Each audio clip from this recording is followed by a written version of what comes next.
จากทางเครือข่ายนะครับผมธีรศักดิ์พุทธวันผู้ประสานงานเครือข่ายของดอยสุเทพนะครับทำไมคนเชียงใหม่และก็คนรักดอยสุเทพถึงจะต้องออกมาชุมนุมใหญ่วันที่30มิถุนายนนี้นะครับก็เพราะว่าคนตุลาการไร้สัจจะ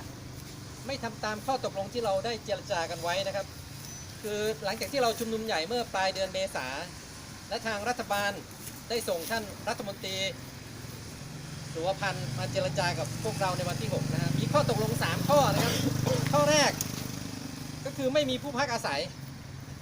ในเขตพื้นที่ล้ำป่าขึ้นไปนะครับคืออาคารชุด9หลังบ้านพัก45หลังข้อที่2คือให้ดำเนินการฟื้นฟูทันทีโดยจะให้คืนพื้นที่แก่ธนารักษ์เมื่อครบกำหนดสัญญาก่อสร้างก็คือวันที่18มิถุนายนที่ผ่านมาและข้อที่3นะครับมีการตั้งคณะกรรมการเพื่อฟื้นฟู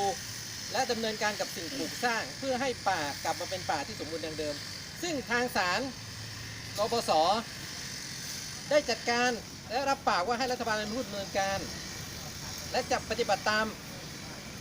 สิ่งที่รัฐบาลได้เจรจาตกลงกับเรานะครับ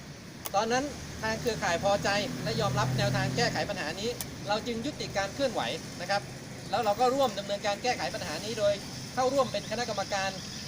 ที่ทางจังหวัดตั้งขึ้นนะครับเพื่อแก้ไขปัญหาเหล่านี้แต่หลังจากนั้น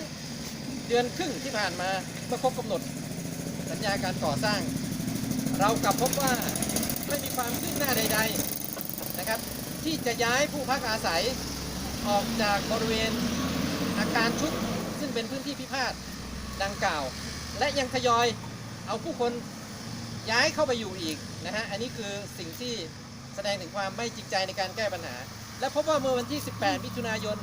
เมื่อครบสัญญาก่อสร้างผู้รับเหมาไม่มีสิทธิ์ฟ้องร้องละท่านกลับไม่ยุติปัญหาไม่ยุติสัญญาทุกวันนี้นะครับวันเนี้ยยังมีรถเข้าไปทำงานอยู่แล้วก็ท่านก็ไม่ชี้แจงแถลงไขเลยว่าท่านจะปรับผู้รับเหมาท่านจะต่อสัญญาหรือใดๆก็ตามไม่มีความชัดแจ้งตรงนี้นะครับรวมถึงคณะกรรมการที่พวกเราได้รับการแต่งตั้งเข้าไปทำงานร่วมกับจังหวัดเพื่อหาข้อเสนอให้รัฐบาลกลับได้รับการกีดกันไม่ให้เอกสารที่เราขอไม่ว่าจะเป็นสัญญาแบบพิมพ์เขียวตัวอาคารต่างๆรวมถึงวันที่12ที่ผ่านมาเนี่ยเราจะเข้าไปตรวจสอบพื้นที่เพื่อเอาข้อมูลท่านกลับไม่ให้คณะอนุกรรมการซึ่งเป็นภาคประชาชนเข้าไปนะครับ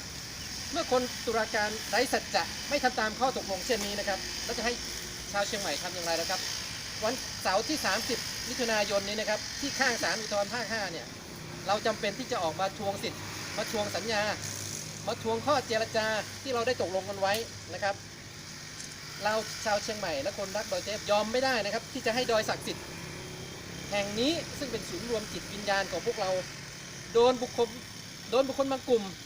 มากระทำลบหลู่ย่ำยีศักดิ์ศรีเช่นนี้นะครับเราจึงเชิญชวนที่จะรวมพลังกันต่อสู้อีกครั้งในวันเสาร์ที่30มิถุนายนนี้ตอนบ่ายโมงนะฮะเจอกันที่ข้างศาลนี่เลยครับและวันนี้ทางเครือข่ายได้ยื่นหนังสือเปิดผนึกถึงท่านประธานศาลฎีกาซึ่งเป็นประมุขสูงสุดของตุลาการให้ท่านลงมารับฟังปัญหามาแก้ไขปัญหานี้โดยด่วนในเมื่อทางกบส.หรือคณะรัฐมนตรีของศาลเนี่ยได้ตกลงแล้วว่าจะให้รัฐบาลเป็นผู้ดำเนินการแก้ไขต่างๆแต่ท่านกับปฏิเสธแนวทางนี้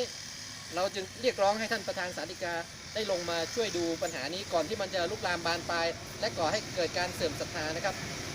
ขอบคุณครับแล้วก็วันที่30มิถุนายนเจอกันครับ